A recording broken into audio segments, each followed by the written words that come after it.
Deixa eu chamar Leandro Fortes para a gente conversar um pouquinho sobre essas notícias e sobre a semana no cenário político. Oi, Leandro, como você está? Tudo bem por aí? Tudo bem por aqui, Thalita? Tá de volta ao estúdio, né? É só hoje, sexta-feira, né? Sexta-feira passada, hoje também, mas segunda-feira eu volto para o home office e a gente volta a se falar lá de casa, inclusive. Leandro, vamos falar sobre esse vandalismo, então, lá na sede da editora 3, né, que publica a revista Isto É. Mas eu quero chamar a atenção para um detalhe especial e que eu estou querendo comentar com você desde o início da semana, né? Logo que essa capa foi lançada, teve uma reação da AGU, né, da Advocacia Geral da União, que pediu direito de resposta por conta dessa capa que retrata Bolsonaro como Hitler. E daí a própria AGU faz uma sugestão de capa alternativa que poderia ter sido publicada pela Isto É, que é essa aí que a gente está acompanhando. Eu cheguei a discutir isso com, acho que foi o Altamiro Borges na terça-feira, na quarta, né? E daí essa capa alternativa que fala assim, o governo Bolsonaro defendeu a vida, o emprego, a liberdade, a dignidade. E a maior piada pronta, né? Então, assim, a Isto É, que também tem um passado que a condena, mas fez uma capa importante, e daí vem a AGU se meter nesse campo que não é dela de fato. Eu queria que você comentasse isso pra gente. Ô, Thalita, você sabe que você que me mostrou isso, assim, isso é inacreditável. Olha, primeiro, o fato frio em si é o seguinte: a Isto É tem um péssimo passado, faz um péssimo jornalismo normalmente, tem uma ligação umbilical com o Dória, e esses ataques ao Bolsonaro não são por bons motivos, são por motivos por causa do alinhamento dela com o João Dória em São Paulo. Ela é um instrumento do João Dória para atacar o Bolsonaro. Não que o Bolsonaro não tem que ser atacado. É um rato, tem que ser atacado. Mas os motivos não são bons. Mas, assim, a regra é muito clara.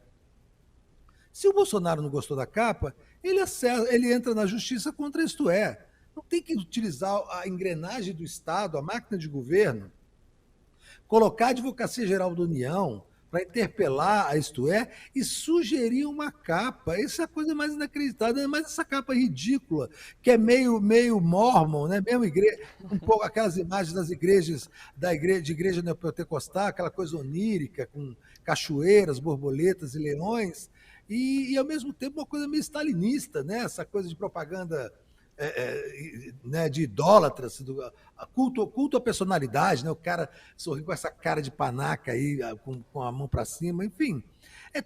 Olha, nós vivemos tempos tão estranhos que mesmo uma capa surreal como essa, a gente já abstrai como uma coisa natural. Não, não, é uma coisa estranhíssima, mas não é estranho que o Bolsonaro recorra a esse tipo de coisa. São tempos terríveis mesmo. Você vê, a gente acaba naturalizando até uma loucura como essa. Mas assim, eu nunca vi isso. Em 35 anos de jornalismo, eu nunca vi isso. Né? Alguém interpelar uma revista, um jornal, um portal, o que quer que seja, e sugerir a capa. Olha que coisa absurda, coisa E louca, é né? Uma curioso, propaganda. Leandro, que alguém pensou muito sobre isso, né? Porque a capa ali, ela tem até um recorte ali do Isto É, com a mãozinha de Bolsonaro, então assim, ela foi Exato. projetada, né? Não foi uma coisa simples que Foi, pegaram ali foi, foi. PowerPoint. Ah, Não, ela foi projetada. contrataram um profissional para projetá-la, com certeza. É um péssimo trabalho, um trabalho ridículo, mas certamente com a mão de um profissional, de um Sim. péssimo profissional, mas um profissional, com certeza. E a gente fala sobre esse passado da revista eu não esqueço que foi a revista Isto É que fez aquela capa com a Dilma, né? Toda falando Histérica, sobre louca, isso, maluca e tal. isso, exatamente. Foi, Exatamente, feita por uma repórter chamada Vera Bergamasco, que na época dizia que inclusive namorava o ministro da Justiça da Dilma, Zé Eduardo Cardoso. Então, assim, é tudo uma loucura completa. Isto É não merece nenhum crédito, não tem sim, nenhuma credibilidade. É uma revista de quinta categoria, é uma subveja. Mas sim. nesse caso, no caso frio, ela faz a capa que ela quiser. Né? Se o Bolsonaro quiser, ele entra na justiça e pede a punição, cobra dinheiro e tal, mas botar a AGU para fazer isso. E assim, e o caso do vandalismo na editora 3 é um vandalismo bolsonarista, de botar o nome das pessoas lá para incitar a violência contra os jornalistas. Não que eu tenha muita pena da Isto É, viu? Assim, não, se quiserem Sim. quebrar Isto É, quebra, eu não vou dar a menor bola para aquela porcaria. Mas, como a gente está tratando de bolsonarismo, tem sempre um componente que é um pouco mais perigoso. porque a gente está tratando com milicianos, com pessoas que estão imersas na violência, que acham que a política é feita com violência e podem, inclusive, matar alguém numa loucura dessas. Então, a gente tem que ficar de olho, né, com esse É, vandalismo perpetrado por bolsonaristas. aliás, você comentou, né, do nome do jornalista, porque um desses cartazes ali que foram colados na frente da editora tem o nome do repórter que escreveu essa reportagem que retrata ali Bolsonaro Isso. como genocida. Então, eles colaram ali com o nome do jornalista responsável pela reportagem. Você fala sobre, inclusive, essa violência de bolsonaristas ter esse caráter de perigo, né, que pode, enfim, gerar algum outro tipo de violência. E daí a gente teve essa semana também, já fazendo essa recuperação do que foi a semana, aquela manifestação, aquele protesto antivacina na Câmara de Vereadores em Porto Alegre, né? Porto Alegre, Inclusive, esses exatamente. manifestantes quase chegaram a agredir, né? Deram socos ali nos vereadores, xingaram vereadoras negras que compõem a Câmara de Porto Chamando Alegre, elas que de é algo inédito. empregadas, né? Isso. Então, para a gente entender até que ponto pode chegar essa violência bolsonarista e de extremistas, né? Pois é, e assim, e nazistas. O que mais chama Sim. atenção nessa história é por que os nazistas não gostam de ser chamados de nazista. É uma coisa que precisa ser explicada à luz da psicoterapia. Olha essa mulher está completamente fora de si. Ela, obviamente, é uma pessoa com problemas mentais, não tem a menor dúvida que é uma pessoa com problemas pessoais, mentais, uma mulher frustrada por alguma razão que a gente não sabe, e que desemboca no bolsonarismo. Ela, como muitos, ou como quase todos os bolsonaristas fanáticos, são pessoas ressentidas, frustradas, derrotadas em si mesmo, né? Pessoas que perderam a humanidade em algum momento, e aí se prestam um papel como esse, de entrar na Câmara de Vereadores, olha lá, com essa máscara nojenta, baixando para cá e para baixo, xingando as vereadoras negras, dizendo que elas são empregadas, você é minha empregada e tal. E a gente sabe que quando uma pessoa como essa, uma fanática como essa, uma maluca como essa bolsonarista, chama uma mulher negra de empregada, ela está chamando de empregada doméstica. Ela está vinculando a imagem da negra à empregada doméstica e dela. Você é minha empregada. Se você não tem, eu sou branca e você é negra e você é minha empregada. Agora, observa essa mulher. É claro que ela tem um problema mental. Obviamente ela tem um problema de transtorno de personalidade. Quem é que sai de casa, Thalita? Quem sai de casa para ir na Câmara dos Vereadores se comportar dessa forma são uma pessoa com graves problemas de Ô, frustração, de Leandro, ressentimento, de doença mental. sabe que às vezes eu fico me questionando se é algum problema mental mesmo, ou só se essas pessoas sentem esse ódio todo e isso é manifestação desse ódio, né? Que antes ficava mais ali contido, as pessoas tinham realmente vergonha de manifestar esse ódio, porque é incorreto e é politicamente incorreto, mas agora as pessoas se sentem à vontade Aham. de À manifestar esse ódio, e vontade, esse é ódio que verdade. as move, inclusive. Eu nem acho que seja talvez um problema mental de fato, eu acho que é ódio Porque transbordando. quando eu falo de transtorno mental, porque a gente pensa sempre um débil mental no retardado. Não, existem muitos outros transtornos mentais, inclusive esquizofrenia, né? Oligofrenia, vários que fazem com que as pessoas se comportem dessa forma, sem nenhum filtro moral, sem nenhum filtro mental, ela vai e não se importe de se comportar dessa maneira. É claro que o problema mais grave aí é de caráter, né? De caráter. Observa essa mulher. É um problema. É uma besta fera liberada nas ruas. Antes dessa polarização da política brasileira, que não é de agora, desde 2003, essas pessoas têm razão, elas se retraíam. Elas não tinham um ambiente que proporcionasse a elas se comportar dessa forma. Foi a partir do governo Lula, mas sobretudo a partir da campanha do golpe da Dilma, que esses ratos saíram do esgoto, que essas bestas feras saíram das suas jaulas e começaram a frequentar a sociedade. Olha só, é uma coisa deprimente, viu, Thalita? Deprimente. Sim.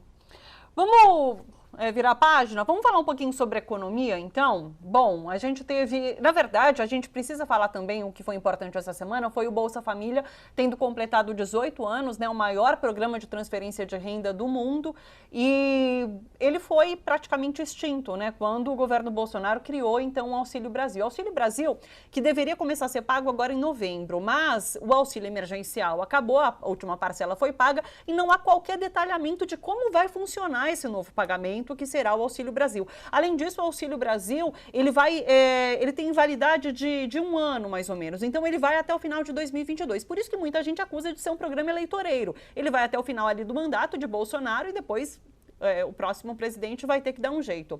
Lula falou sobre isso também essa semana, foi importante. Ele disse que, olha, para além da questão eleitoreira, é muito importante que a população brasileira receba qualquer tipo de auxílio, porque precisa de dinheiro devido à situação de fome que a gente tem aqui no Brasil. Uma fala importante de Lula. Mas, a partir dessa fala de Bolsonaro, que inclusive vai lançando esses programas ao léu, né? Não sei de onde ele inventa esses programas, é claro que gerou uma crise na pasta da economia, com secretário se demitindo. Agora a imprensa já fala também que estão sondando um nome que substituiria Paulo Guedes, mas Paulo Guedes não quer sair. Parece que Bolsonaro iria até hoje já ao Ministério da Economia para ter uma conversa ali também com o Paulo Guedes. Bom, enfim, muita coisa para acontecer. Queria te ouvir sobre tudo isso, sobre Auxílio Brasil, sobre essa questão de Paulo Guedes, sobre teto de gastos, que a gente já ouviu que existe dinheiro para ser pago, mas assim, é uma questão de prioridade pagar o Auxílio Brasil e não há prioridade nesse governo para um programa social. Então, eu quero te ouvir sobre isso. Bom, vamos por partes, tá? Porque são coisas bastante complexas. A mais importante dela todas, para a gente iniciar essa análise, é o seguinte: essa ruptura do pacto que se iniciou no primeiro dia do governo Bolsonaro, entre ele e Paulo Guedes, ela pode suscitar um desastre econômico para o governo, desastre econômico, um desastre da política econômica do governo, porque ela é calcada em parâmetros que foram criados só pelo Paulo Guedes. Qual era o acordo, qual era o pacto que se tinha? O Bolsonaro governava com aquela boca podre dele, falando as maluquices que ele quisesse, tudo mais que ele controlasse da área política era dele. Mas a economia estava na mão do Paulo Guedes. O Paulo Guedes iria ditar, né, iria colocar todos os ditames da economia a partir das informações do sistema financeiro, das classes dominantes brasileiras, e o Bolsonaro não ia se meter nisso. Ele era o posto Ipiranga do Bolsonaro. Então, o Bolsonaro não iria se meter na economia. Por quê? Porque a sustentação política do Bolsonaro ela dependia dessa condução da economia neoliberal, do programa neoliberal do Paulo Guedes. Os bancos, a mídia, o setor financeiro não ia se intrometer com o Bolsonaro, como não se intrometeu, tanto que ele está aí até hoje sem cair, depois de toda a barbaridade que ele cometeu, depois de matar 600 mil pessoas. Mas agora esse pacto se quebrou, porque está chegando as eleições, o Bolsonaro está com... né, péssimo nas pesquisas de intenção de voto, Lula está lá em cima, os caras estão vendo que o Lula vai ganhar a eleição, pode ser que ganhe até no primeiro turno, aí eles entraram em desespero, a gente tem que fazer alguma coisa. Mas para fazer essa alguma coisa, era preciso quebrar esse pacto. Por quê? Porque era preciso furar o teto de gastos, porque era preciso mexer na política econômica de tal forma que você fizesse alguma transferência de riqueza para a população.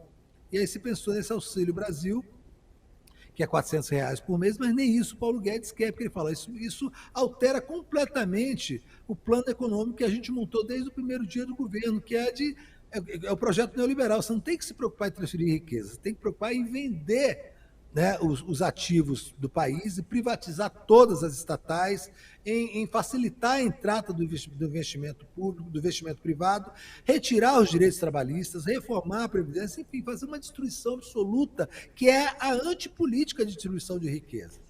Só que isso não ganha eleição, isso perde eleição. O que aconteceu? O dólar está muito alto, o ministro fica cada vez mais rico com as suas offshores quando o dólar sobe, o preço dos alimentos está altíssimo. E tem outra questão que está tirando o sono do Bolsonaro, que é a questão da probabilidade de uma greve de caminhoneiros por conta do preço do óleo diesel. Aí o que ele faz? Ele pensa num auxílio específico para os caminhoneiros. dentro das limitações impostas pelo Paulo Guedes. Aí cria esse auxílio diesel, que é uma piada, R$ 400 por mês. Dá um quarto de um tanque de um caminhão por mês. Quem é que ele acha que vai convencer a não entrar em greve com um dinheiro como esse? Não tem condição. Então ele precisa se livrar do Paulo Guedes. Ou adestrar o Paulo Guedes de tal forma que o Paulo Guedes esqueça a ladainha neoliberal por enquanto e pense nas eleições, que adote aí sim uma política populista na economia, sangrando os cofres públicos, arrebentando com tudo, não importa. O que importa é que ele consiga reverter o quadro eleitoral que ele tem nas pesquisas de intenção de voto. E isso o Paulo Guedes não precisa aceitar, Thalita. O Paulo Guedes é um homem bilionário. Ele não tem por que se submeter a um boca podre com o Bolsonaro. Nunca quis. Pelo contrário, o Bolsonaro é que se submetia a ele. Ele não vai querer inverter essa ordem. 4 secretários da política econômica muito importantes já pediram demissão, anunciando que o Paulo Guedes vai sair também. Então, se sabe que ele já pediu demissão também. Hoje está um burburinho aqui em Brasília que ele pode, inclusive, sair hoje do Ministério. O Bolsonaro já deve ter recebido todos os avisos possíveis dos seus financiadores, da sua base do sistema financeiro, dos bancos, dos grandes varejistas, da mídia. Assim, ó, se você perder o Paulo Guedes, você está perdido. Porque o que mantém você no governo é o Paulo Guedes, é a certeza de que a agenda econômica, tal qual a mídia, os bancos, o setor financeiro quer, ela vai ser seguida, sem misericórdia, entendeu? Sem pensar em pobre, sem ligar para a fome, que morram, se explodam. Se você botar alguém que vai modificar isso, você está perdido, você vai cair até antes das eleições. Então ele está vivendo esse dilema, tanto de tal forma que, fugindo a todos os protocolos e a toda a liturgia presidencial, é o Bolsonaro que estava se deslocando agora há pouco ao Ministério da Economia para conversar com o Paulo Guedes. Você já viu isso, Thalita? É como se um general saísse do seu gabinete para ir conversar com um tenente. Olha só, o tamanho da chamada que o Bolsonaro deve ter levado dos seus financiadores. Você enlouqueceu? Você pensa que você é presidente de quê? Você não é presidente de nada. Quem manda aqui somos nós, e o nosso funcionário é o Paulo Guedes. Você vai lá agora, seu moleque, e vai conversar com o Paulo Guedes. É isso que falaram para ele, né? Você fecha esse bico podre e vai conversar com o Paulo Guedes. Então é capaz de sair aí um acordo também deprimente, né, do Paulo Guedes se mantendo no governo, já com o Bolsonaro adestrado em relação à política econômica. É uma coisa para a gente pagar para ver, viu, Thalita? Você pergunta, você já viu isso antes? Olha, tem muita coisa nesse governo que a gente nunca viu antes, né? Tem muita novidade. Ô, Leandro, outra coisa que eu tô doida para comentar com você, depois da célebre Pinguela, que foi inaugurada por Bolsonaro lá no Amazonas, essa semana a gente teve a inauguração da adutora que não funciona. Lá em Pernambuco, o próprio governador de Pernambuco também disse que não funciona porque a verba foi cortada, né, que finalizaria a obra, cortada pelo governo federal, e daí sem ter o que fazer, sem ter o que lançar, Bolsonaro foi lá então inaugurar essa adutora que não funciona, que não vai abastecer ninguém, nenhuma mísera pessoa, porque a água não vai passar por ali. Esse é um dos grandes danos do Bolsonaro para a eleição de 2022. Como ele não governou, ele não planejou nada, ele não tem nenhum projeto, ele não tem nada, não tem nada. Antes dessa adutora, não sei se você lembra, ele chegou a inaugurar, quando ele fez 1000 dias, ele inaugurou 10 quilômetros de estrada. Então ele não tem nada, porque não tem nenhuma obra sendo tocada pelo governo federal de que tenha alguma relevância. Ele não tem um projeto para crianças, ele não tem um projeto de educação, ele não criou um sistema de abastecimento da agricultura familiar, ele não gerou emprego, ele não gerou um emprego. Porque, assim, na média, ele não gerou nenhum emprego, porque só aumentou o desemprego desde o golpe de 2016. Então, ele não sabe fazer nada. Tá? Ele não sabe, literalmente, Thalita, governar nada. É um imbecil completo, completo. O único ponto de sustentação que ele tem junto às classes dominantes e à burguesia nacional é justamente o Paulo Guedes. Por isso que ele não pode perdê-lo. E perdendo o Paulo Guedes, ele vai ter uma dificuldade enorme, não só para repor o cargo, botar alguém no ministério, mas para repor a equipe econômica, porque assim, os quadros de economistas que trabalham dentro da política neoliberal e que estejam interessados em queimar a sua reputação e a sua imagem trabalhando com o Bolsonaro, eu imagino, Thalita, que não seja muita gente, viu? A gente fala, né, que ele foi muito eficiente em destruir muita coisa aqui no Brasil, mas se ele passou esses 4 anos, ainda falta um, né, destruindo tudo isso como um projeto político para se reeleger em 2022, então ele foi muito ineficiente, né? Ele passou 4 anos em campanha eleitoral para perder em primeiro turno em 2022 a se ver, né? Então é muita ineficiência mesmo. Leandro, acho que é isso. Deixa eu ver se tem mais algum ponto importante que a gente... relatório final da CPI da Covid. Relatório final foi apresentado essa semana, importantíssimo também, indiciamento por 9 crimes, Jair Bolsonaro, crimes comuns, crimes administrativos e crimes penais internacionais, né? Também tem a denúncia do Tribunal Internacional de Haia. Queria te ouvir sobre. Faltou o genocídio.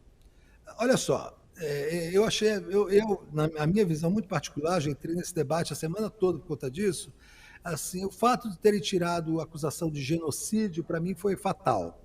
Porque tudo mais não será lembrado. Se você perguntar hoje quais são os 9 crimes que ele foi indicado, 90% dos jornalistas não vão nem lembrar qual é. Mas se ele tivesse sido por genocídio, 100% do mundo lembraria para sempre.